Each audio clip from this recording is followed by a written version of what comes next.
ibu saya namanya kan Safia. Pakai white kan baru.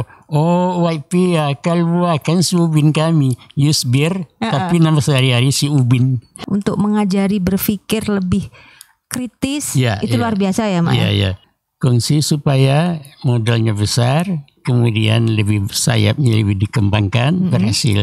Kalau orang Padang tidak, dia itu waktu sayui, kongsi sudah agak mengembang, putih hubungan. Dijajah sawah di dawari kajai, bisu indak taganang lai, diajai duit meresai, bisu indak taganang lai.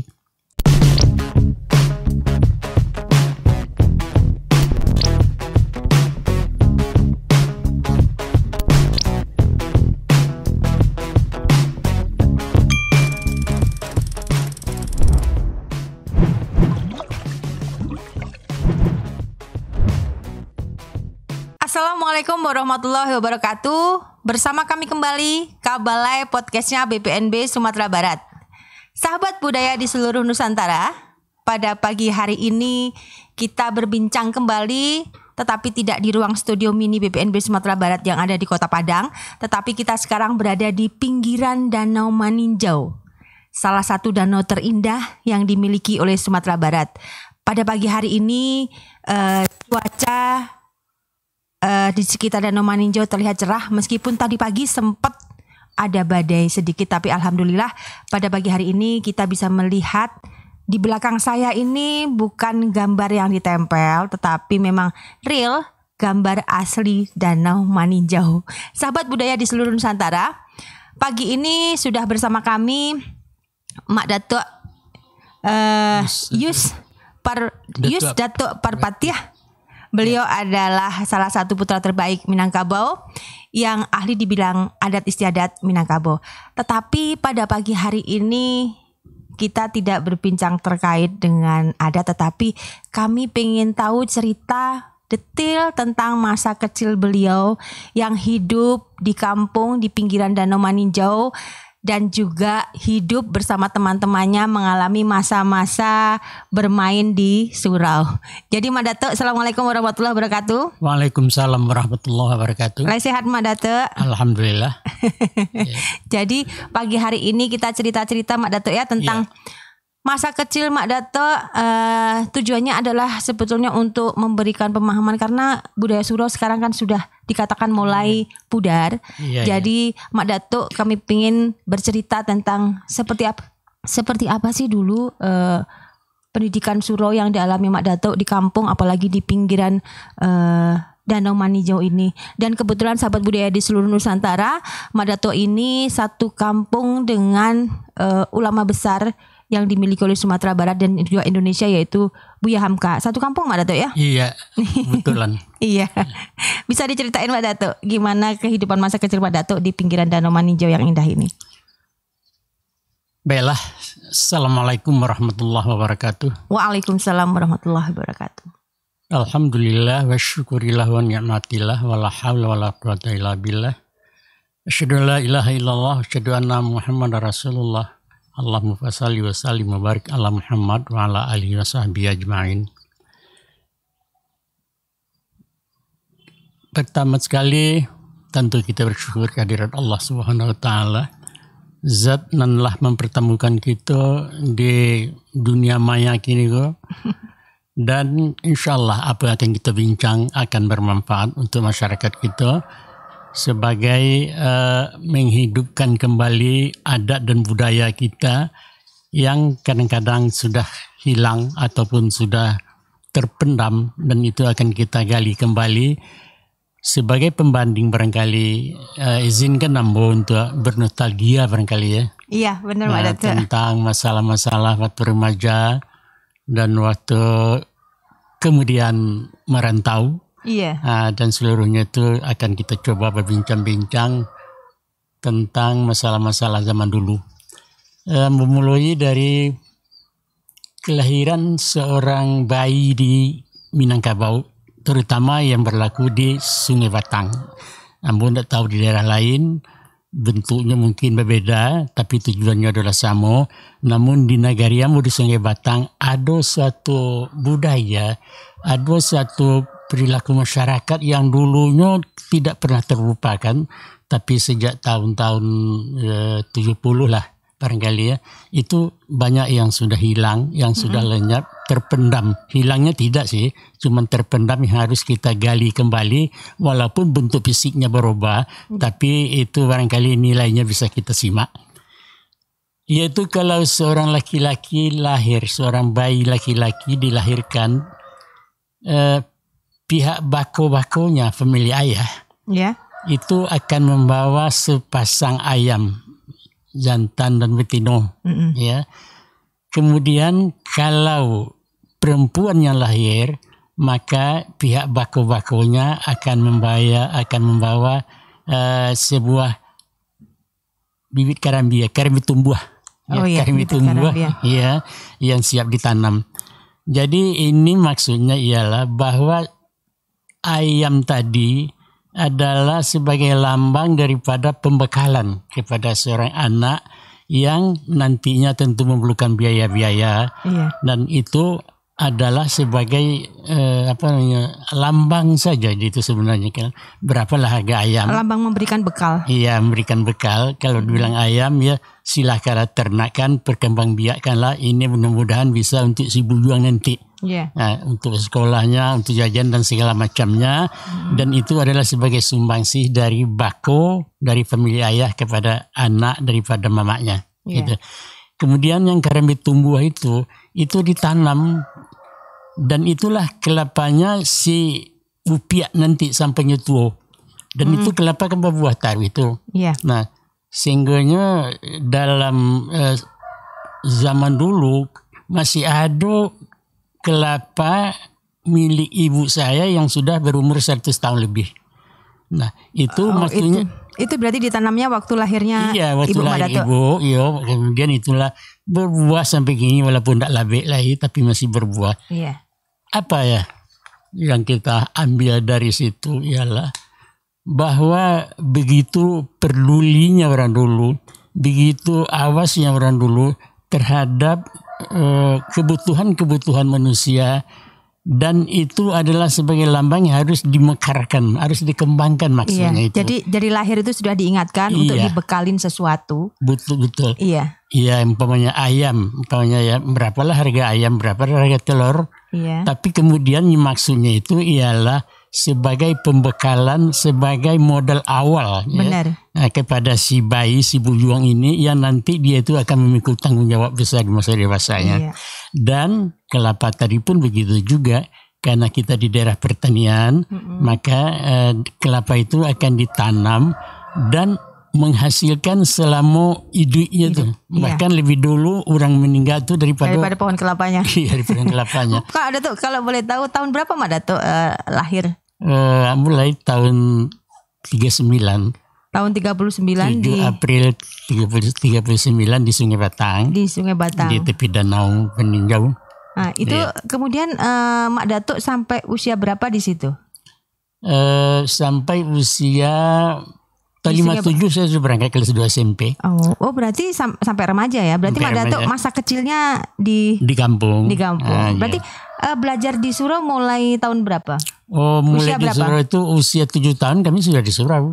Mak Datuk sudah tidur, udah pisah dari orang tua? Sudah, umur 7 tahun 8 tahun kami orang kampung, sebaya saya itu harus tidur di surau, harus bersama-sama kawan-kawan. Kalau nggak datang, kalau nggak masuk ke surau, umur 7 tahun atau 8 tahun akan didemo oleh kawan-kawan itu.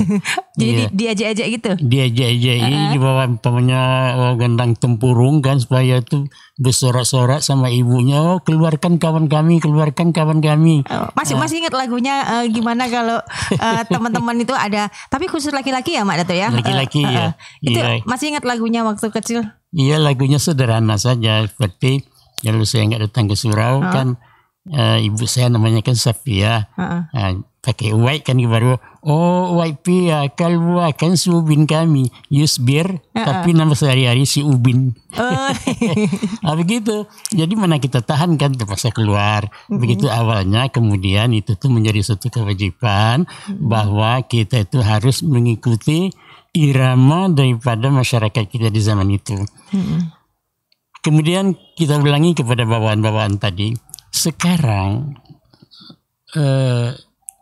hal-hal yang demikian sebagai simbol pembekalan tadi kepada si anak yang akan berjuang nanti selama hidupnya, itu sekarang sudah tidak ada, sudah dipakai lagi, dan kelihatannya nggak ada pengganti begitu daripada sistem itu. Jadi kalau umpamanya itu memang suatu pembekalan, ada suatu pengajaran kepada si anak itu kan, sebenarnya kan bisa diganti saja. Nggak mungkin lagi tanam kelapa, nggak mungkin lagi kita meri ayam, mungkin di rantau gitu kan. Tapi kan bisa saja ditukar dengan deposito umpamanya. Disimbolkan dengan buku tabungan, enggak, Mak? Iya, bisa saja kan. Nah itu mungkin akan berkembang segala macam. Tapi itu sampai sekarang sudah hilang, tidak lagi dipraktekkan walau dalam bentuk lain. Meskipun di kampung-kampung sekarang sudah tidak ada lagi banyak yang demikian. Jadi itulah yang harus kita pikirkan, harus kita contoh ya. Bagaimana pekanya orang dulu, bagaimana orang dulu sensitifnya terhadap hal-hal yang berkenaan dengan kelahiran seorang manusia. Terutama dalam segi ekonominya. Jadi memang masyarakat Timur itu penuh dengan simbol. Betul. Jadi apapun yang mau kita inginkan, itu disimbolkan. Simbol adalah doa juga loh, Mak. Iya, di Minangkabau kan pakai simbol, pakai lambang-lambang itu. Biar dalam bicara simbol-simbolnya kan pepatah-pepatah. Artinya simbol itu harus terjemahkan gitu kan. Jadi kalau umpamanya simbol sebagai lambang Garuda Pancasila umpamanya, kenapa? Bulu ekornya 8, bulu sayapnya 17, bulu dadanya 45, itu kan harus diurai, harus terjemahkan bahwa itu adalah suatu angka virtual 17845 kan begitu. Nah di Minangkabau juga begitu, bicaranya itu berkomunikasinya dengan sindiran-sindiran, itu dengan simbol-simbol kata-kata yang harus diartikan, diterjemahkan apa maksud si pembicara. Sehingga tidak terlalu to the point. Betul. Jadi dalam gerak juga simbol. Dalam gerak itu kan disimbolkan punya dalam tari berjalan sigan julalai dari tampua sulitnya labia alu taruang patah tiga samui tapi jain tak mati. Itu kan sebenarnya lambang itu tuh. Harus diberikan begitulah lemah lembutnya orang Minangkabau. Orang Minangkabau karakternya sejuk lembut seperti semut itu tapi jangan mati tuh. Injak semut aja tidak mati, tidak mati. Tapi kalau kerasnya alu itu petak tigo. Nah jadi itu menentukan karakter kan, dan itu disimbolkan dengan kata-kata dengan lisan begitu ya. Nah jadi dalam hal apa juga pengikat kata-kata seperti permohonan itu lambangnya kita itu carano. Dengan sirih itu lambang permohonan itu. Kemudian lambang daripada sarano juga lambang dari itu perdamaian juga itu carano itu, dan dilambangkan dengan carano dengan sirih pinang. Nah begitu juga di dalam hal-hal yang lain bahwa orang Minangkabau itu biar bicaranya, biar geraknya, biar praktik perbuatan sehari-hari seluruhnya main lambang-lambang. Dan itu adalah untuk mencerdaskan manusia bagaimana menerjemahkan sesuatu. Jadi tidak instan begitu. Benar. Kita diajar oleh nenek moyang dulu supaya berpikir gitu, supaya arif. Iya benar. Arif itu yang penting di Minangkabau itu tentu arif menerjemahkan apa masalah yang kita hadapi. Yang sebenarnya. Jadi sebetulnya dengan kata-kata pepatah, petatah petitih ataupun kiasan-kiasan yang disampaikan dalam pergaulan, itu mengajarkan kita untuk lebih bijaksana karena ada analisis di situ. Apa yang diucapkan orang itu belum tentu yang dimaui sesuai dengan kata-katanya. Mbak Datuk, kembali lagi ke masa kecil Mbak Datuk. Pada waktu usia 7 tahun Mbak Datuk sudah di surau. Nah, itu diantarkan atau memang pergi sendiri? Pergi sendiri. Jadi sebelum kita bicara ke surau, itu zaman menjelang remaja ya, seperti anak-anak, itu kami diajar kreatif, kami diajar mandiri, kami diajar tidak bergantung kepada orang lain. Umpama di dalam permainan anak-anak mencari pamenan kata sekarangnya, mainan-mainan itu kami tidak pernah beli. Bikin layang-layang bikin sendiri. Sekarang beli belum bisa. Justru itu Kalau dulu layang kami kalau masih anak-anak belum remaja, dari daun dadok, ada daun dadok lebar, kemudian itu kasih tulangnya lidi, kemudian itu di ekornya kapas yang disimpul-simpul, dan buah-buah, kemudian itulah layangan kami kan. Nah, walaupun nggak naik nggak masalah, tapi nggak boleh minta tolong sama orang, tidak boleh dibully, tidak boleh ada yang membantu bikinkan itu, nanti kan diketawain berbuik kan orang. Berarti tidak punya awak. Tidak ada kebanggaan ya. Nggak ada kebanggaan. Jadi begitu juga kalau sudah mulaikan di besar sedikit, bikin layang yang besar. Kemudian juga walaupun ada kakak atau mama mau bikinkan, kami nggak mau itu. Malu. Iya. Malu. Berarti zaman dulu itu sebetulnya malu tuh budaya malu istilahnya itu sudah luar biasa sebetulnya. Betul, iya. Jadi apa kesan yang kita ambil di situ? Bahwa kami dari dulu diajar mandiri, diajar kreatif, diajar tidak bergantung kepada bantuan orang lain, diajar tidak pernah beli yang instan, dibeli tidak. Kami mau itu, malu itu. Jadi oleh karena itu dari situlah didikannya rupanya tersembunyi bahwa didikan kepada si Buyung ini dia harus dilatih dari kecilnya tidak memerlukan tenaga orang lain, tidak bergantung kepada orang, dan harus mandiri, hidup berdikari. Iya, itulah. Benar. Nah, jadi belajar main belajar misalnya membuat layang-layang dan segala macamnya itu di rumah atau di surau? Di rumah. Oh, di rumah. Di rumah. Jadi kalau punya bikin mobil-mobilan itu kan pisang itu ya. Nah, kalau pak pisang itu dipotong-potong, rodanya dari umbu itu ditarik-tarik, itulah mainan kami. Tapi kami bangga dengan itu. Nah, itu terasa kemudian bahwa setelah kami mulai hidup mandiri di masyarakat, waktu kami sudah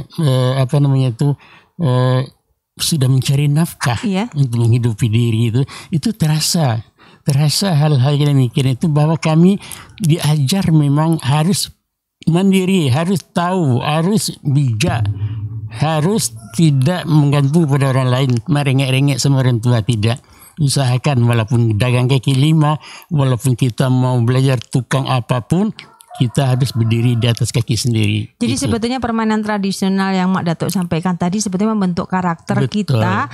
Sehingga pada waktu Mak Datuk sudah usia remaja dan merantau, itu ada bekal mental yang kuat di situ. Kita banding dengan anak-anak sekarang, semuanya dibeli, mulai layang dibeli, bagus, ya kan? Mobil-mobilan apalagi udah siap, semuanya semua tinggal pilih, batu pitih kan gitu. Tapi dampaknya kepada si anak itu terlalu dimanjakan, dan itu dia hidup dengan bantuan orang tua, teraga itu minta belikan itu sama orang tua.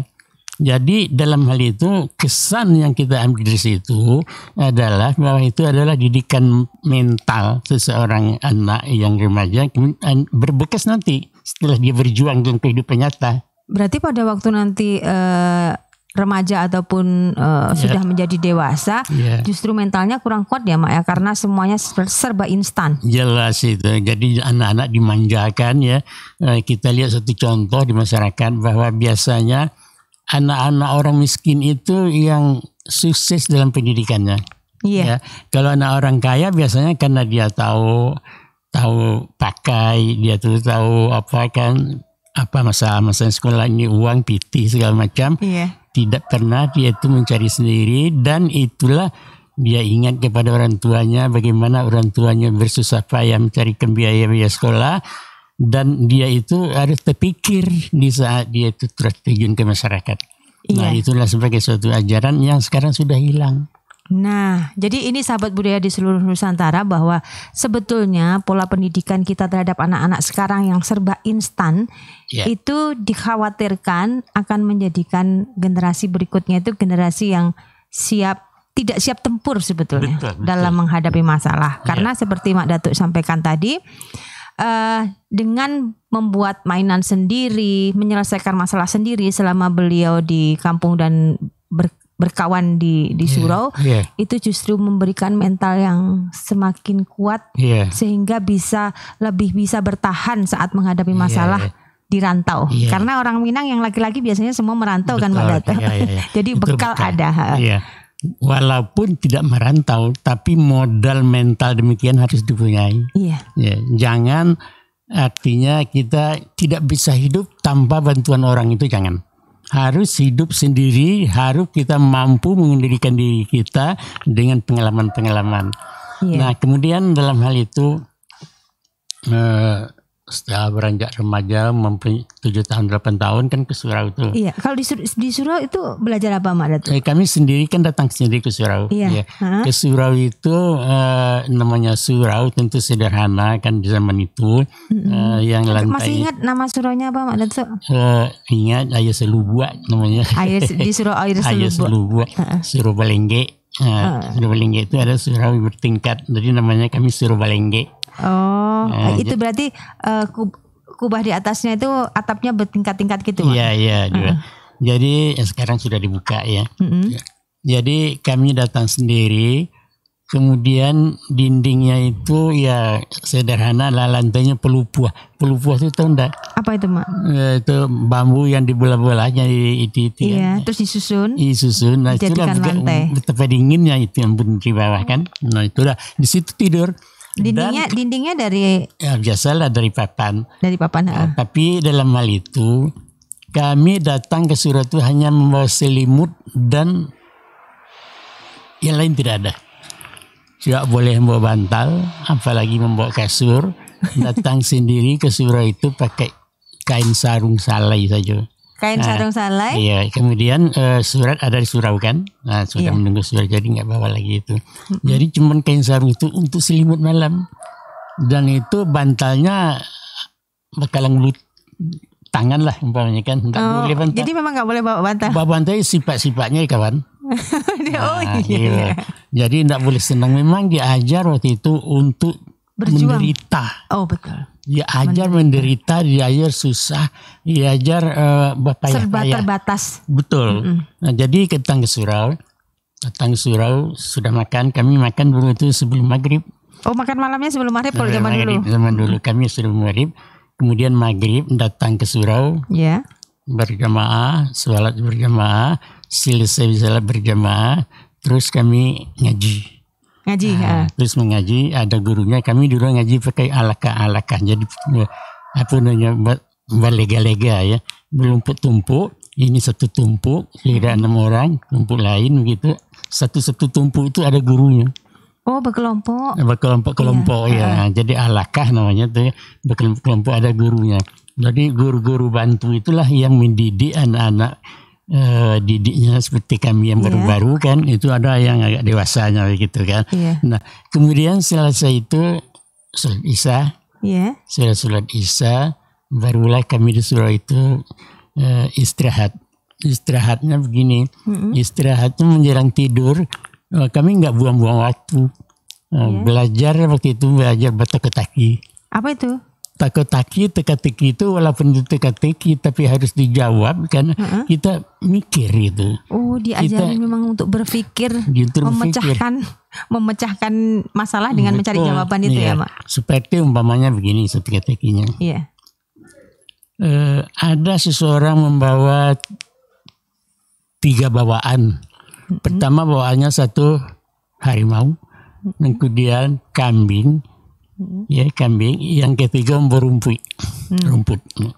Nah, bapak ini mau nyebrang, bertanya seberang ini titinya kecil, nggak mungkin sekali bawa 3, mungkin patah. Jadi mesti satu-satu diangkat. Nah, sekarang ada harimau, ada kambing, ada rumput. Anaman dulu dibawa. Dibawa harimau dulu, nanti yang di belakang ini rumput dimakan kambing. Benar. Sekarang apa dibawa dulu? Ayo, sahabat budaya seluruh Nusantara, apa kira-kira yang dibawa dulu? Ada orang tua mau menyeberang ke seberang dengan titi yang kecil. Kemudian yang dibawa adalah rumput, kambing, dan harimau. Kira-kira yang diseberangkan dulu yang mana? Iya kan, Mak? Iya, betul. Nah, kalau diseberangkan harimau dulu, jelas rumputnya nanti dimakan kambing. Iya. Kalau sekiranya rumput dibawa dulu, kambingnya dimakan harimau. Ayo. Jadi apa jawabannya, Mak? Jadi gini, mula-mula dibawa dulu kambing. bawa 2 kambing, tinggallah harimau sama rumput. Rumput takkan makan harimau. Rumput nggak bakal dimakan harimau. Nah, kemudian taruh kambing, dibawa nanti rumput. Iya. Kenapa rumput dulu? Iya rumput dulu kan, bukan apa tadi dibawa Kambing. tadi, kambing tadi ya. Kambing duluan. Salah itu kan kambing. Apa Mbak? Dibawa dulu kambing, tinggallah rumput sama harimau. Kemudian rumput dibawa ke seberang. Iya. Ya, kemudian ke seberang. Lantas itu kan nanti kalau ditinggal nanti materi ini kan rumput dimakan kambing. Iya, kambingnya dibawa balik. Kambingnya dibawa balik. Iya. Jadi 2 kali kambing. Iya. Taruh kambing, bawa harimau. Di seberang kan harimau, di sana kan harimau sama kambing, rumput. Benar, kan nggak dimakan lagi. Nanti bawalah kambing, nanti kambing. Jadi kambing 2 kali bolak-balik. Nah, itu umpama.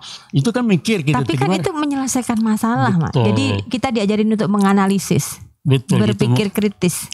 Itu maksudnya kerjanya. Dan banyak teka-teki begitu yang kadang-kadang jarang yang terjawab. Karena yang tahu itu yang punya teka-teki. Nah, nanti barulah menyerah baru dijawab.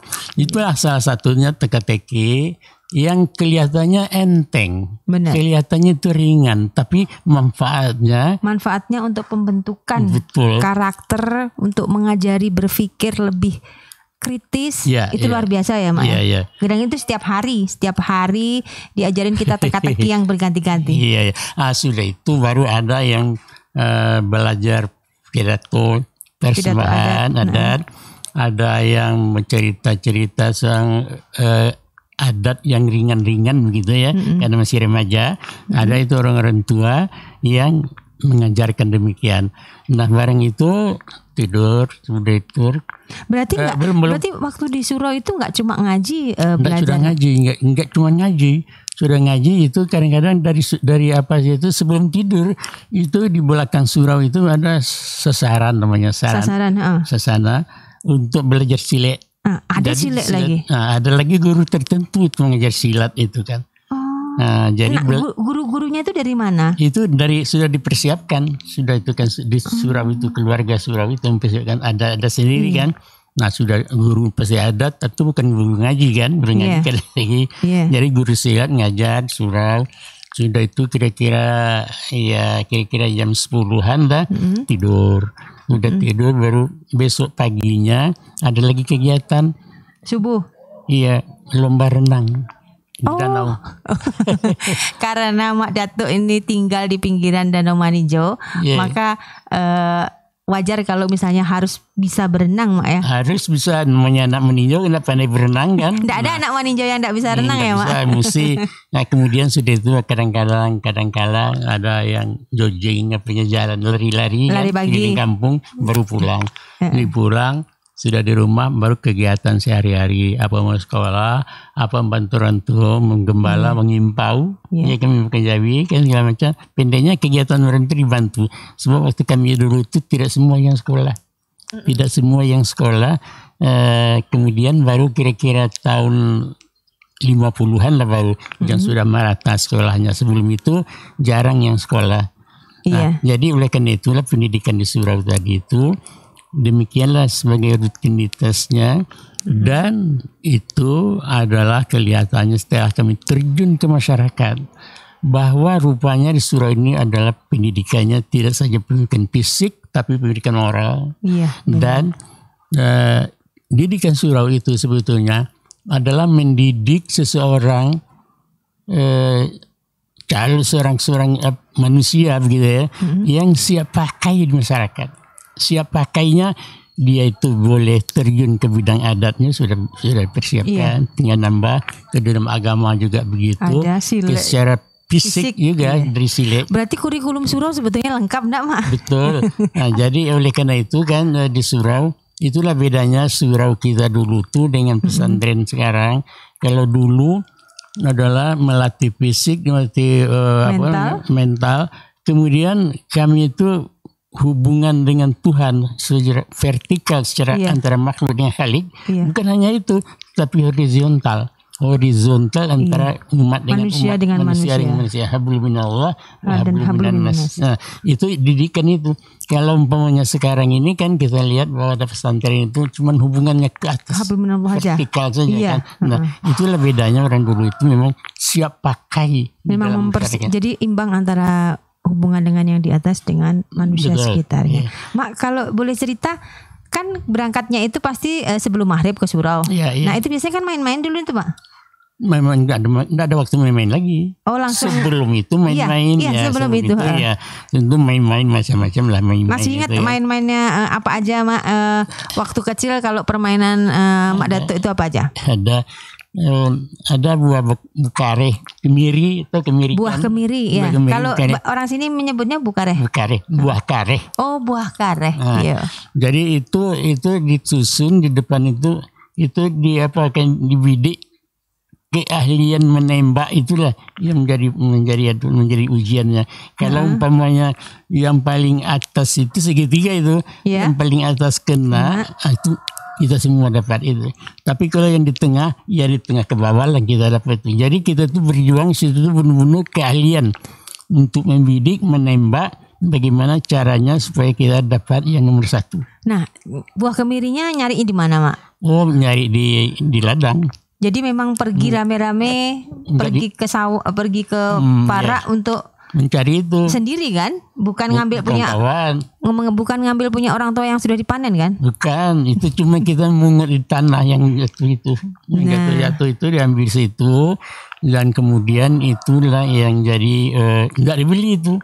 Dan kalau ketemu orang itu dia nggak marah karena itu. Karena yang jatuh. Jadi zaman Mamak dulu itu mainnya memang ke parak-parak gitu kalau siang, Mak?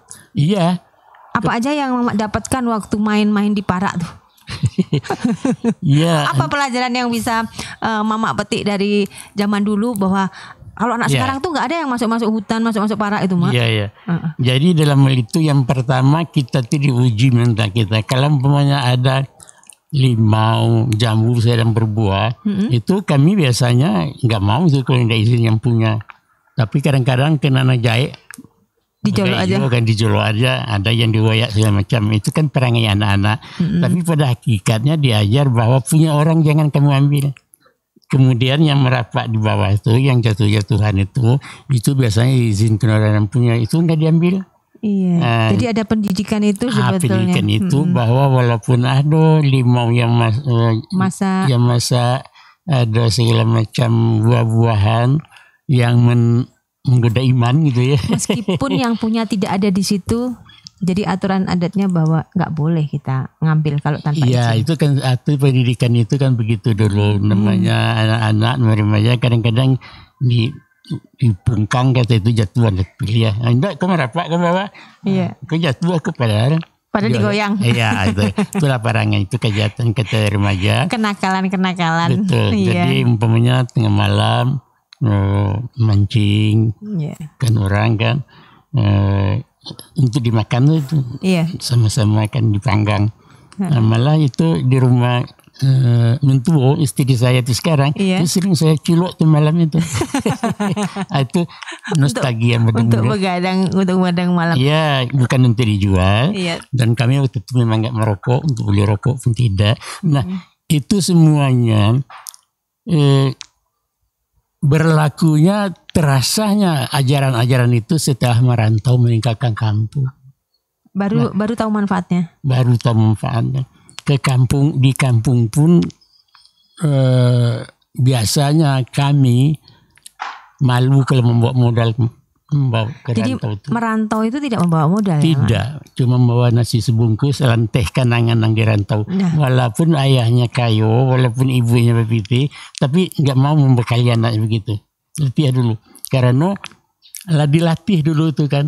Menderita di surau, lalu segala macam, bagaimana pengajaran itu, praktekkan itu, amalkan itu. Jadi setelah dirantau baru terasa bahwa berjuang itu memang terasa betul-betul dengan apa sendiri kan, dengan daya sendiri.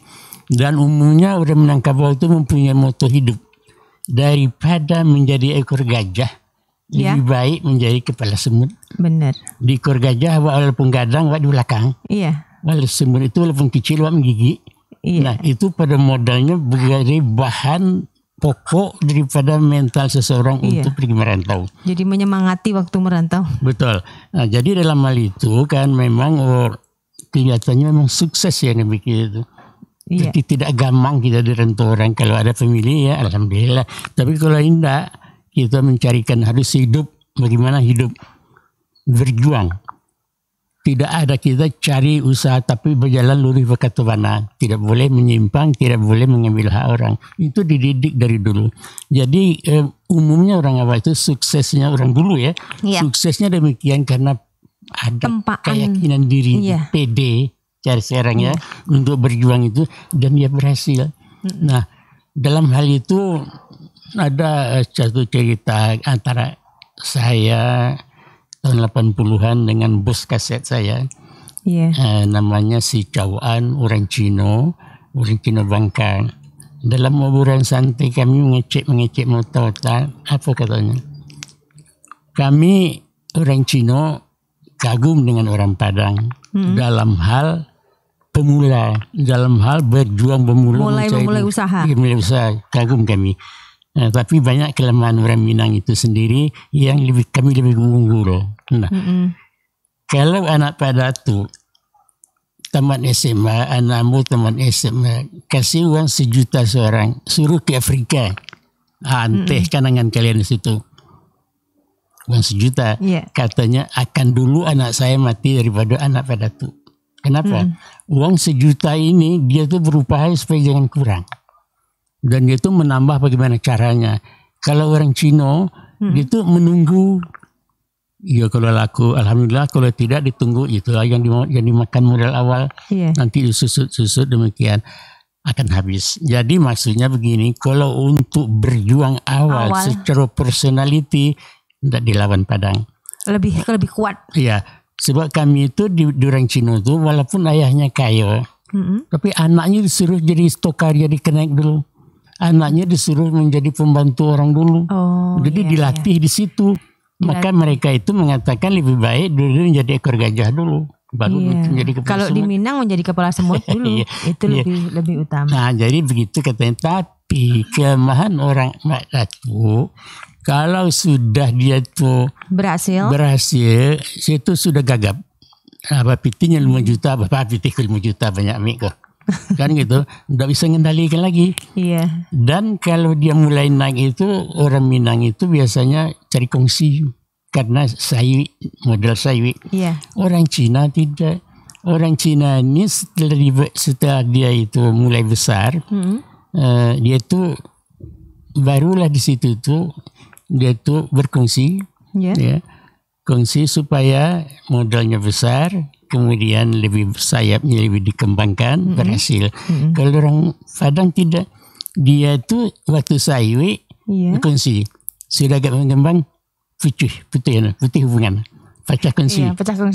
Karena apa? Karena orang Minang itu menganggap dirinya itu lebih super dari orang lain. Jadi akan ada 2 imam dalam satu masjid, kan kacau jemaahnya. Maksudnya nak jadi toke sadonya.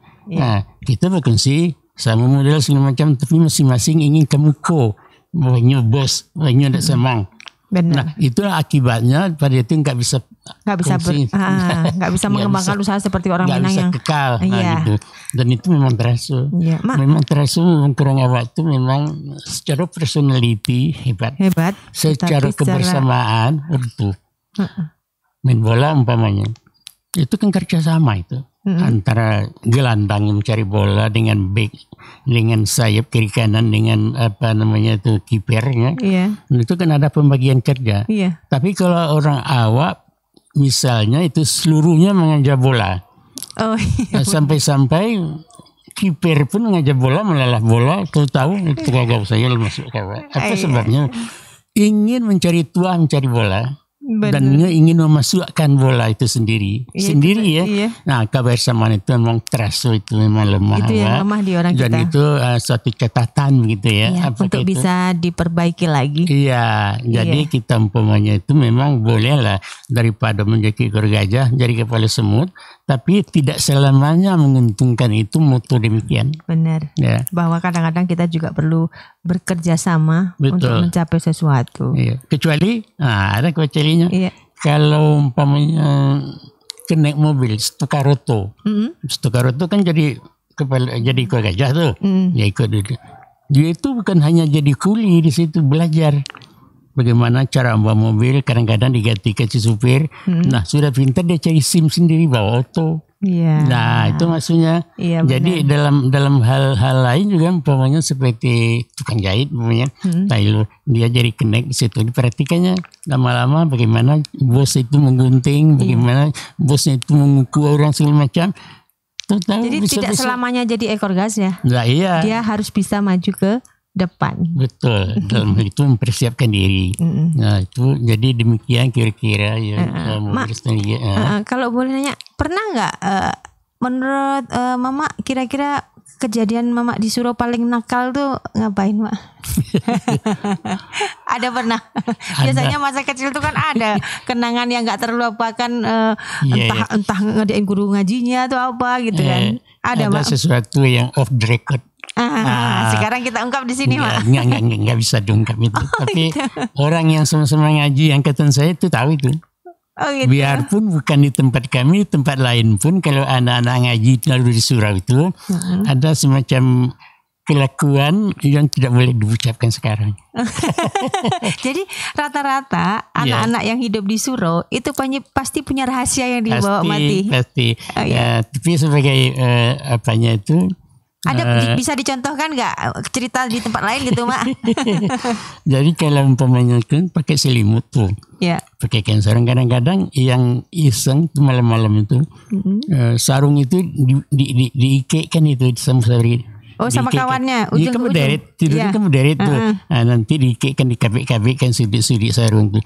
Tengah malam bayi-bayi karena apa? Karena ingin Simba ini sauknya itu sendiri lah dari orang bahilo tengah malam. Iya, jadi tarik-tarikan. Tarian mereka bertanjung. Nah, itu. Tapi ada pengawas itu, ada pengawas kalau sesuatu begitu, ada pengamasnya. Hanya bercakap di surau. Iya. Tapi yang tadi off the record tadi. Saya nggak bisa ungkapkan itu kan. Tapi sahabat Penjadi Nusantara, teman-teman Mak Datuk yang nonton podcast Kabala ini pasti sedang ketawa-ketawa sekarang karena mengingat dulu kenakalan bersama Mak Datuk. Pasti tidak pun di Peninjau, tidak pun di Sungai Batang, dimanapun tempat pengajian yang begitu, anak-anak surau yang diimpun itu namanya anak remaja. Ada saja perangannya aneh-aneh.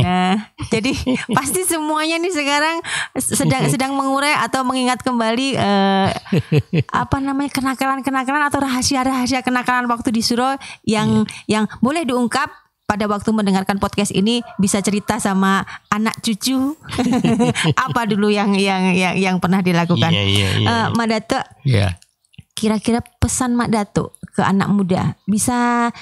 Kira-kira ada nggak petata petitih yang Mak Datuk mau sampaikan sebagai pesan ke anak muda? Oh, banyak. Kalau petata petitihnya ada berbentuk pantun. Seperti pantunnya. Bisa Mak Datuk beberapa pilihkan untuk pesan ke anak muda kita. Dijajah mangke diusai. Dijajah mungkin diusai bisa indak taganang lai dijajah sawah di dawa dikajai bisa indak taganang lai, diajai duit meresai bisa indak taganang lai. Artinya artinya derita dulu macam tadi latihan fisik, latihan mental itu nanti besok nggak gampang lagi gitu kan. Nah itu kemudian dalam merantau tadi itu yang kami pakai ada sesuatu yang nggak boleh berputus asa, nggak boleh kita itu kalah dalam perang lalu ke kampung, nggak boleh. Jadi ada pantunnya daripada lalu kajang gadang rancak kajanjang sampai puluh, daripada bangsa dibawa pulang rancaklah rantau di pejauh. Itulah jadi, penyemangat. Ya walaupun kita di sini di kampung ini kita gagal, pindah cari ibarat orang mancingnya dari lubuk-lubuk lain. Yang perlu kita berjuang dengan suasana yang sesuai dengan kemampuan dan sesuai dengan lingkungan itu sendiri. Nah, jadi begitu juga dalam menggali, tidak saja umpamanya menjojo di kaki limo, tapi yang pantang bagi orang Minang itu memang tadi kena terjemahan daripada Kua Gajah, Raja Kepala Samui, orang awak, anak-anak muda bahkan sampai kini itu. Jarang dan boleh dikatakan tidak pernah yang menjadi kuli orang, tidak menjadi kuli bangunan. Tidak menggali, tidak apa namanya memberi upah gitu ya. Nah, itu lebih baik dia menjojo enggak? Disandang rokok ataupun menjajakan walaupun rokok sebatang, lebih enak dari itu begitu daripada menjadi buruh bangunan. Barangkali gajinya lebih besar, lebih bagus menjadi buruh bangunan, tapi dia enggak mau karena diperintah orang. Kita harus perintah diri sendiri. Mau kemana kita? Daripada menjadi menjadi pilot ya, daripada menjadi stewardess, lebih baik menjadi kursi bendi. Kamu pun awak dia yang memimpin itu. Kita yang memimpin. Betul. Daripada menjadi seorang kolonel tapi duduk di staff, lebih baik menjadi sersan jadi kepala regu. Nah, itulah kira-kira ya. Jadi itu prinsip, tapi kadang-kadang juga tidak mutlak ada kerugiannya macam yang tadi kan. Prinsip-prinsip itu ada kelebihan dan kekurangannya, tapi kita yang harus bisa memilih dan bijak menggunakan kalimat-kalimat atau pepatah-pepatah penyemangat yang kita punya itu kan. Iya, betul. Sahabat budaya di seluruh Nusantara, demikianlah obrolan kami dengan Mak Datuk, menceritakan tentang masa kecilnya, menceritakan tentang pengalaman beliau. Mudah-mudahan ini bisa menginspirasi kita semua untuk selalu berjuang pantang menyerah dalam rangka mengisi kemerdekaan kita. Dari kami Kabalai podcastnya BPNB Sumatera Barat, kita sudahi sampai di sini obrolan ini. Semoga kita akan bertemu pada sesi berikutnya dengan obrolan yang lebih menarik lagi. Salam budaya, assalamualaikum warahmatullahi wabarakatuh.